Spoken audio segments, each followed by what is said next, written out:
Tonight we're going to be talking about business travel. I know that was a request during our last Tech Talk Thursday, so I wanted to put something together for you all so that we can, become a little bit more familiar with business travel. Okay, did my screen change, Michelle? Yes, it changed. Okay, so hello everybody. If you are new to me and this is your first time running into me, I am Keisha West. I'm a servant leader. I believe in using my skills, gifts, and talents to educate and serve God's people. What I do is I am an enrolled agent. An enrolled agent is someone who specializes in individual and business tax preparation. We're licensed also to represent anyone in the U.S. before the Internal Revenue Services. I'm also a Diamond Wealth Ambassador here at New Wealth University, where I have partnered with Dr. Lynn Richardson to educate business owners on how to legally and ethically reduce their tax bill and start their home-based business. Who I am not. I'm not an attorney, and I do not provide any legal advice. All the information provided in this presentation is going to be for educational purposes only. Okay, so we're going to have 3 objectives for tonight. We're going to define business travel. We're going to discuss some deductible business travel expenses as well as some non-deductible expenses. We're going to discuss 2 methods to calculate the business travel deduction as well. Okay, so first let's define what is business travel expenses. So according to the IRS, travel expenses are the ordinary and necessary expenses of traveling away from your home, but for business purposes. And a resource that you all could check out is topic number 511. That's from the IRS site, and it's on business travel expenses. Now let's talk about what ordinary and necessary mean. When you hear those 2 words, you want to think about, is this purchase something that somebody in my industry would ordinarily and necessarily make in order to either increase their skill, to be educated, or does it really relate to the business? If yes, then it is a legal tax deduction and you want to take advantage of that. Okay, so let's talk about some qualifiers of traveling. So it must be business related. You must be traveling away from your tax home. And when I say tax home, you want to think about this as anywhere that you're traveling that's going to require you to stay overnight. And your travel tax home is generally the entire city or area where your primary place of business is located. So whenever you think about tax home, that's going to be, it could be where you registered your business if that's the actual physical location. So think about it as the physical location of your business. If you're traveling away from that, then that would be considered you're traveling for business away from your tax home. Okay, and then you need to get sleep or rest to meet demands of work while away. So you're just thinking, what if I'm going to this conference? I know there's a conference coming up in January that Dr. Lynn is having. So that's traveling away from your home if you don't necessarily live in the same city that the event is going to be in. That's considered business travel because you're traveling away and it may cause you to stay overnight. So just think of it that way. And it can't be longer than a year. So I know sometimes people travel and then they have like work assignments or they may have contracts to where it calls them to stay more than the typical 4 or 5 days. But it cannot last longer than a year because anything longer than a year, they consider it as is not just business travel. That's like an arrangement where you'll possibly be staying for a while. Okay. So let's talk about some things that you can deduct. So business travel would be things like your airfare, the train, if you have to catch a train, bus or car, taxi rides. It can also be the shipping of your baggage, lodging, hotel expenses, the conference or seminar ticket price, business meals, and the business meals or a write-off up into 50% for business meals. If you're in the transportation industry, it is a little bit more higher, but for this presentation, we're just going to consider the 50%. Also, any dry cleaning. Let's just say that you're off traveling and you need to do laundry while you're out. Those expenses are considered business travel expenses because they occurred while you was out traveling for a business. So any tips that you pay for services, if you have to catch Uber to different locations, those tips that you pay for services, they are business expenses and you can write them off as well. There are also some little incidental costs such as baggage fees. Those as well can be written off. Even some business calls. A lot of time if you're traveling out of the country, and you know how they are, sometimes you have to transfer your phone to allow you to have international calls.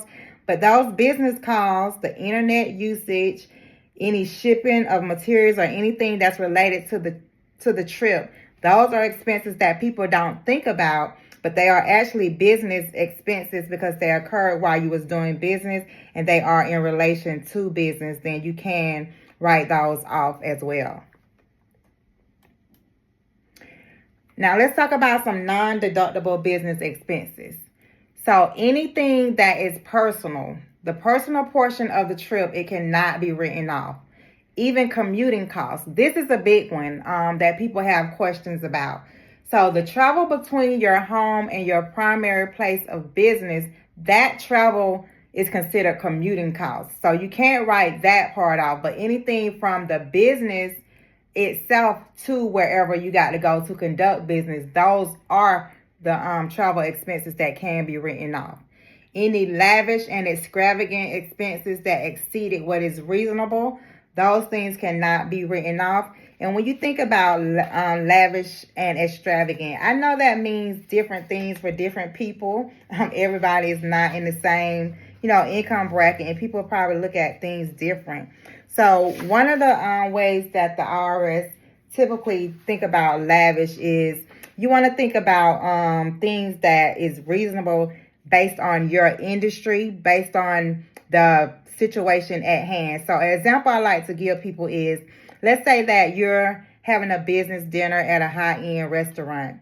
It might be reasonable for a client if it's a high extravagant business event and you're having luxury dinner. A price of maybe $200 plus could be ordinary and necessary and reasonable. However, you can't go rent a yacht just for a casual conversation and write that off as a business expense. And I'm trying to make it as simple as I can, but when they say lavish and extravagant, that's what they're talking about, like basically funding what you really want to do in a lavish and extravagant way, but considering it a business expense. Just make sure that it's in line with what the business conducted is going to be about, and then it can be a legal tax deduction.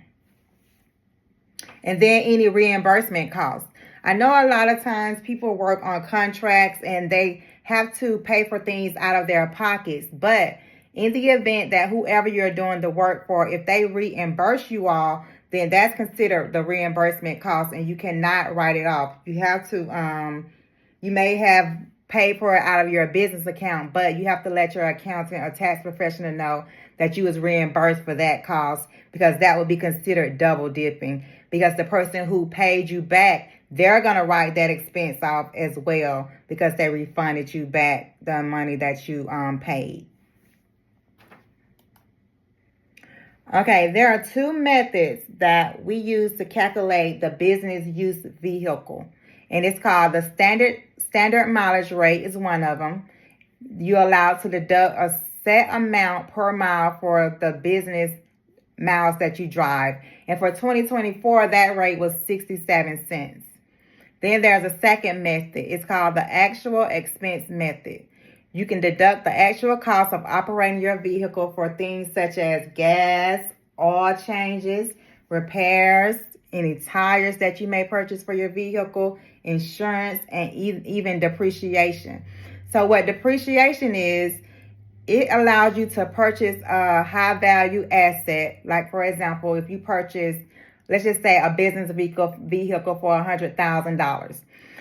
So what the IRS says is, okay, we recognize that as soon as you purchase this vehicle, it's going to depreciate. As soon as you drive it out the lot, the value is going to go down. So they give you a tax deduction for that. And at 5 years, you are allowed to depreciate this vehicle. And at $100,000, that would give you a $20,000 tax deduction over the 5 years. So that is very, very advantageous if you purchase, if you have a vehicle that you are depreciating. You want to make sure that you let your tax professional know that so that they can do the depreciation methods correctly. But another thing I want you all to be aware of, if you do depreciate a vehicle and you sell the vehicle, there is a thing called recapture depreciation where you will have to recapture that depreciation that you took. So you want to really consult with your tax professional to see which would be the best way for you to do that. Okay, so let's do an example of the standard mileage rate. Okay, Christopher drove a total of 35,000 miles in his personal vehicle last year. He drove 15,000 miles for business purchases. How much is his deduction? Remember I told you all that the standard rate for 2024 was 67 cents. Can somebody in the chat put down what is his deduction that he would be able to take if he drove 15,000 miles for business purposes?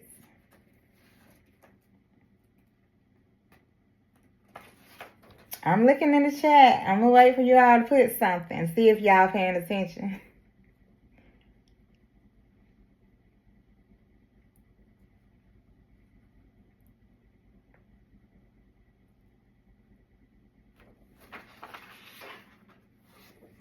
Nothing yet?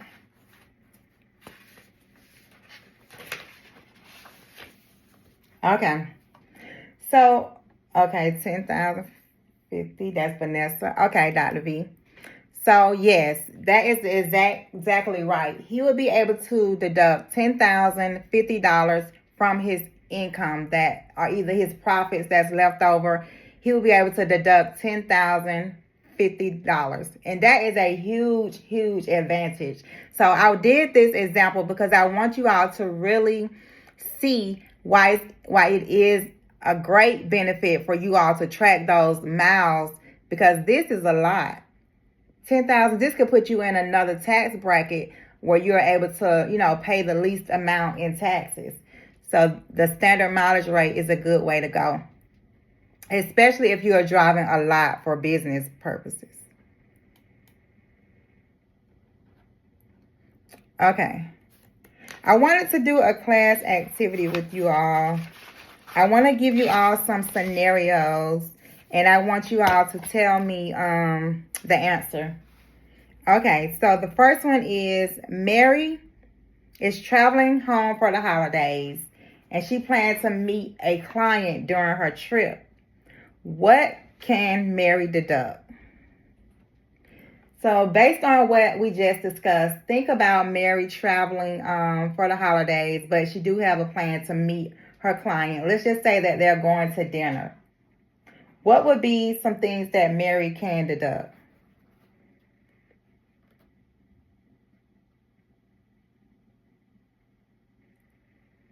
Dinner expense, yes, Mr. Pillar.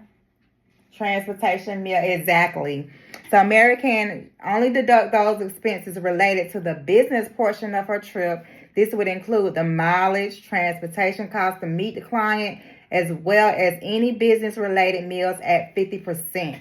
Now, her holiday travel and personal expenses are not deductible, but don't you all think that would be a great opportunity to go to a restaurant that she's probably been wanting to go to? And that would be a great opportunity for her to do so. Okay, the next one is John drives to another state for a 3-day conference. He stays at a hotel. He purchases meals and rents a car for local transportation. Can these expenses be deducted? Remember the reason why he's there. Yes, John can deduct his hotel stay he can deduct 50% of his meal expenses and the cost of renting the car for the business purposes. If he drove his personal vehicle to the conference, he can also deduct either the standard mileage rate that we just went over or the actual vehicle expenses. Remember we talked about that gas. He can either deduct the actual gas that he had to put in the car, or he can go the mileage rates. And he needs to determine which one would yield the highest deduction, and that would be what he would take. Okay, the next scenario is Lisa plans a vacation, but also schedules a meeting with a potential business partner. The meeting only takes 2 hours during her week-long trip. What can she deduct? Now, I know I didn't mention the time in regards to business, so I'm just going to go ahead and read this one. So Lisa trip primarily serves as a personal purpose, so she can only deduct the direct expenses that are related to the 2-hour meeting, such as the transportation to and from the meeting, and then possibly 50% of the business-related meal, if it applies. Okay, and the last scenario I want to give you all is Alex attends a trade show and decides to bring his spouse, who has no role in the business. Can Alex deduct both of their expenses?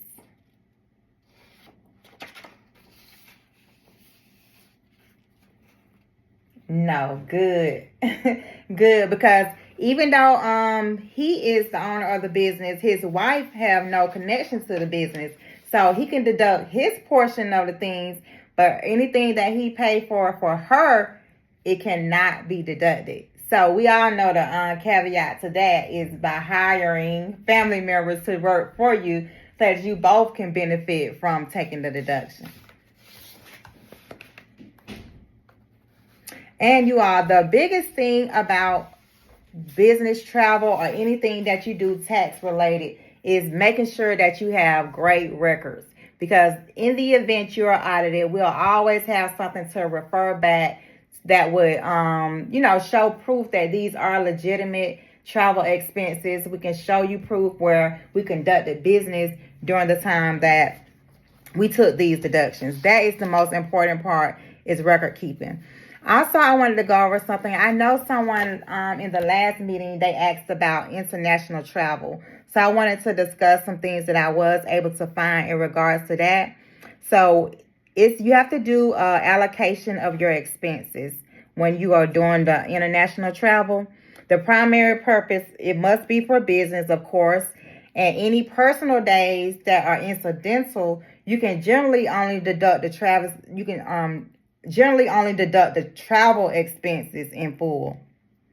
Now, the travel duration, if the trip exceeds a week and you spend more than 25% of the time on personal activities, only the business-related costs are deductible, of course. The direct business purpose must be for business travel, not leisure.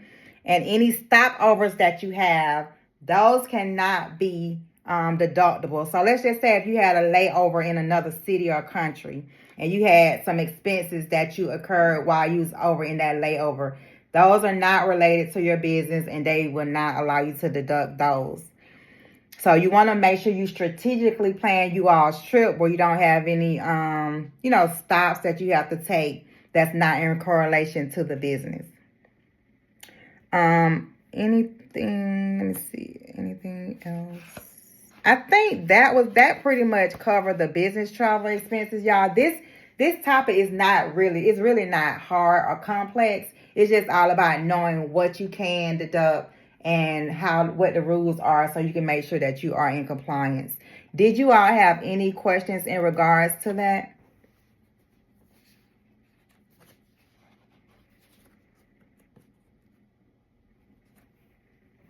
Okay.